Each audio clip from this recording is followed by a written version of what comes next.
ইতোমধ্যেই যুক্তরাষ্ট্র ও ইরানের মধ্যে মধ্যস্থতাকারী হিসেবে গুরুত্বপূর্ণ ভূমিকা পালন করেছে পাকিস্তান। সে দায়বদ্ধতা এখনও কমেনি। প্রায় 7 সপ্তাহের যুদ্ধের পর মধ্যপ্রাচ্যে উত্তেজনা কমাতে বৃহস্পতিবার তেহরান সফর করে ইরানি কর্মকর্তাদের সঙ্গে বৈঠক করেছেন পাকিস্তানের সেনা প্রধান আসিম মুনির, যেখানে যুক্তরাষ্ট্র ও ইরানের মধ্যে দ্বিতীয় দফা আলোচনার সম্ভাবনা নিয়ে বৈঠক হয়।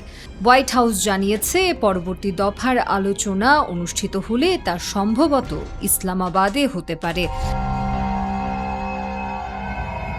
ইসলামাবাদ আয়োজিত পূর্ববর্তী বৈঠকে দুই পক্ষের মধ্যে কিছু অগ্রগতি হয়েছে বলে সংশ্লিষ্ট সূত্র জানিয়েছে।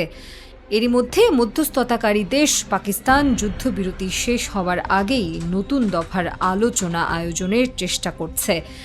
মধ্যস্থতাকারীরা আলোচনায় প্রধানত 3টি ইস্যুতে সমাধান খুঁজছেন: ইরানের পারমাণবিক কর্মসূচি, হরমুজ প্রণালীতে নৌ চলাচল এবং যুদ্ধকালীন ক্ষতিপূরণ।